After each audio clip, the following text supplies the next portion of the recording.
Hello everyone, आज हम पढ़ने वाले हैं क्लास 10 साइंस बायो का चैप्टर 6 जिसका नाम है लाइफ प्रोसेसेस। लाइफ प्रोसेसेस होता क्या है? The process which together perform the repair and maintenance job in the body of an organism are called life processes. तो ये एक ऐसा प्रोसेस होता है जिसमें ऑर्गेनिज्म की बॉडी में एक साथ रिपेयर एंड मेंटेनेंस का काम होता है, उसी को हम लाइफ प्रोसेस कहते हैं। लाइफ प्रोसेस जो होता है, एग्जांपल्स न्यूट्रिशन है, रेस्पिरेशन, ट्रांसपोर्टेशन, एक्सक्रीशन। ठीक है, तो इसमें सबसे पहला हमने न्यूट्रिशन को पढ़ा, तो न्यूट्रिशन के बारे में जानेंगे। न्यूट्रिशन क्या होता है? The process of taking nutrients from food is called nutrition. यानी कि न्यूट्रिशन एक ऐसा प्रोसेस होता है जिसमें फूड से न्यूट्रिएंट्स का लेना न्यूट्रिशन कहलाता है। सिंपल वे में कह सकते हैं फूड को लेना माउथ के ज़रिए, उसी को न्यूट्रिशन कहते हैं। ठीक है, तो जो न्यूट्रिशन होता है वो दो तरीके से होता है, ऑटोट्रॉफिक न्यूट्रिशन होता है और हेट्रोट्रॉफिक न्यूट्रिशन होता है। ऑटोट्रॉफिक न्यूट्रिशन कैसा होता है? An organisms who creates their food by itself from sunlight, carbon dioxide and water। तो ऐसे ऑर्गेनिजम्स जो अपना फूड खुद ही प्रिपेयर करते हैं सनलाइट, कार्बन डाइऑक्साइड और वाटर से, ऐसे ऑर्गेनिजम्स को हम ऑटोट्रॉप्स भी कहते हैं। ठीक है, और ऑटोट्रॉप्स को हम प्रोड्यूसर्स भी कहते हैं। ठीक है, यानी कि ऐसे ऑर्गेनिजम्स को हम प्रोड्यूसर्स भी कहते हैं। ऑटोट्रॉफिक न्यूट्रिशन जो करते हैं वो प्लांट्स करते हैं, एल्गी एंड कुछ बैक्टीरियाज। तो ये ऐसे ऑर्गेनिजम्स हैं जो अपना खाना खुद प्रिपेयर करते हैं। तो अब हम प्लांट्स के न्यूट्रिशन के बारे में पढ़ेंगे। प्लांट्स में किस तरीके से फूड प्रिपेयर होता है खुद से। प्लांट्स में न्यूट्रिशन एक प्रोसेस के ज़रिए होता है, फोटोसिंथेसिस। फोटो का मतलब होता है लाइट, सिंथेसिस का मतलब होता है कंबाइनिंग। ठीक है, तो the process by which plants prepare their food using water and carbon dioxide in the presence of sunlight and chlorophyll is called photosynthesis. तो फोटोसिंथेसिस ये ऐसा प्रोसेस होता है जिसमें प्लांट्स अपना फूड खुद ही प्रिपेयर करते हैं कार्बन डाइऑक्साइड और वाटर का यूज़ करके इन the presence of sunlight and chlorophyll के प्रेजेंस में। यही फोटोसिंथेसिस कहलाता है। The process by which autotrophs take in a substance from the outside and convert them into stored forms of energy। Photosynthesis process में जो autotrophs होते हैं वो सब्सटेंस बाहर की साइड से लेते हैं, इन्वायरमेंट से, उसको कन्वर्ट करते हैं और एनर्जी के फॉर्म में स्टोर करके रखते हैं।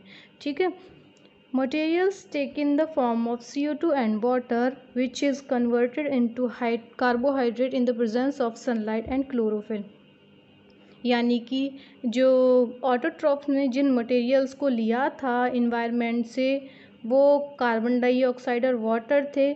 ठीक है, तो कार्बन डाइऑक्साइड और वाटर को कार्बोहाइड्रेट में कन्वर्ट करते हैं in the presence of sunlight and chlorophyll.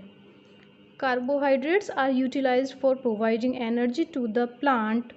Plant को एनर्जी प्रोवाइड करने के लिए कार्बोहाइड्रेट का यूज़ किया जाता है। The carbohydrates are stored in the form of starch. Starch के फॉर्म में कार्बोहाइड्रेट प्लांट में स्टोर रहता है। ठीक है, अब यहाँ पर केमिकल रिएक्शन है, यानी कि फोटोसिंथेसिस जब प्रोसेस हो रही होती है प्लांट्स के अंदर तो एक केमिकल रिएक्शन होती है। इसमें होता है कार्बन डाइऑक्साइड और वाटर होता है इन the presence of sunlight and chlorophyll and gives out, क्या देते हैं हमको? ये होता है कार्बोहाइड्रेट का फॉर्मूला C6H12O6 प्लस और क्या रिलीज़ हुआ? 6 मॉलिक्यूल्स ऑक्सीजन के एंड वाटर के। तो यहाँ पर ये मॉलिक्यूल्स दिए हुए हैं, कार्बन डाइऑक्साइड के 6 मॉलिक्यूल्स प्लस वाटर के 12 molecules in the presence of sunlight and chlorophyll. क्या बना हमारा? कार्बोहाइड्रेट, ग्लूकोज भी कहते हैं इसको, और 6 मॉलिक्यूल्स ऑक्सीजन के और 6 मॉलिक्यूल वाटर के। ठीक है। अब फोटोसिंथेसिस के दौरान कुछ इवेंट्स भी होते हैं। वो इवेंट्स क्या क्या हैं? Absorption of light energy by chlorophyll.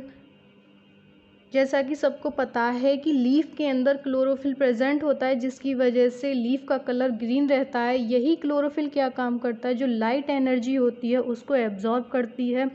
Conversion of light energy to chemical energy and splitting of water molecules into hydrogen and oxygen.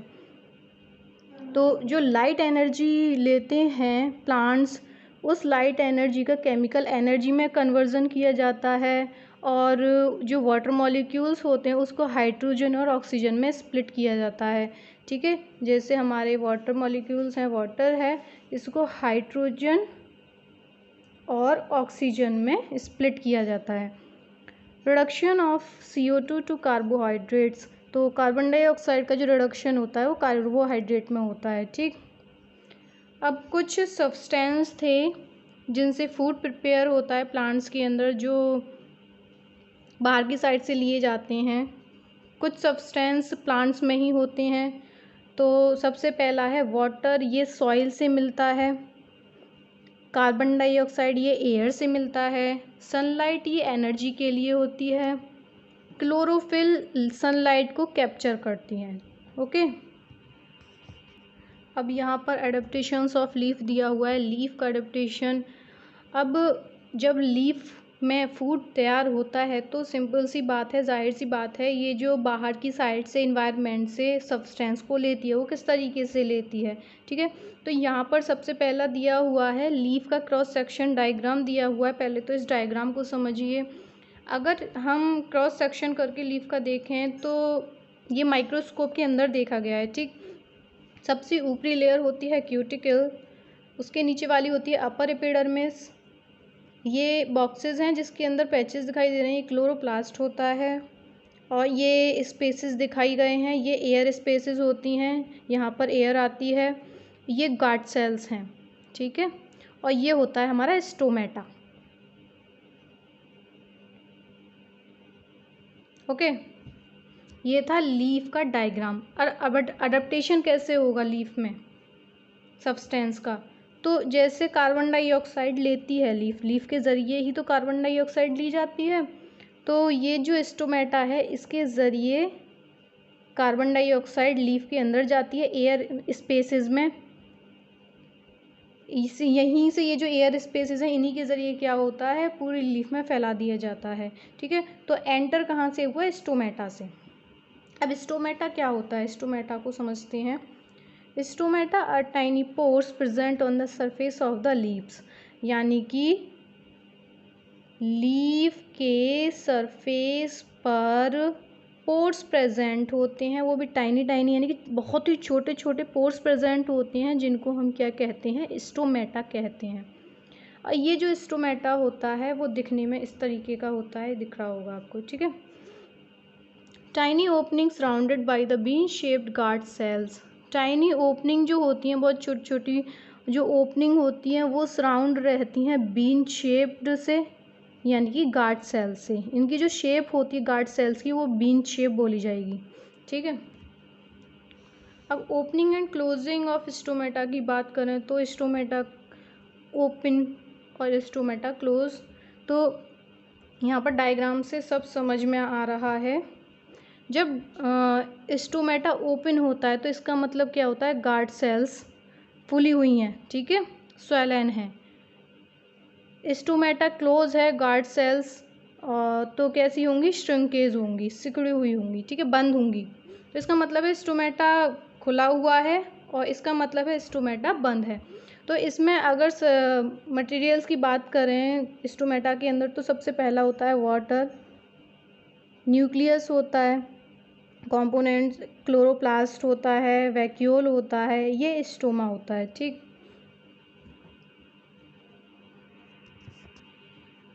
अब यहाँ पर नेक्स्ट है कि जो कार्बन डाइऑक्साइड होती है उसको प्लांट्स कैसे लेते हैं। तो stomata which are tiny pores present on the surface of the leaves, यानी कि क्या होता है, लीफ के, ये हमने बता दिया, लीफ के सरफेस पर पोर्स होते हैं जिनको हम स्टोमेटा कहते हैं। इन्हीं स्टोमेटा के ज़रिए गैस का एक्सचेंज होता है, कार्बन डाइऑक्साइड अंदर जाती है, ऑक्सीजन बाहर रिलीज़ होती है। ठीक है, गैसेस का एक्सचेंज हो गया। Large amount of water can also be lost through these stomata. अब इन्हीं स्टोमेटा के ज़रिए वाटर भी लॉस होता है कुछ। ठीक है, the plant closes these pores when it does not need carbon dioxide for photosynthesis. Photosynthesis के लिए कार्बन डाइऑक्साइड की जब ज़रूरत नहीं होती है प्लांट्स को, तो ये जो पोर्स होते हैं ये बंद हो जाते हैं। ठीक है, ये जो पोर्स हैं वो क्या हो जाते हैं, बंद हो जाते हैं।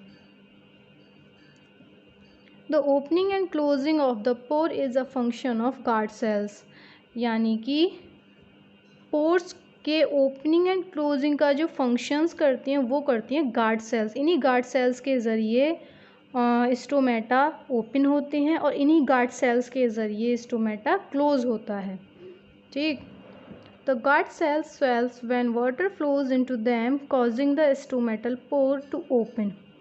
तो गार्ड सेल्स स्वेलअप हो जाती हैं जब उनके अंदर पानी आता है और क्या होता है, स्टोमेटल पोर जो होंगे यानी कि स्टोमेटा जो होंगे वो खुल जाएंगे।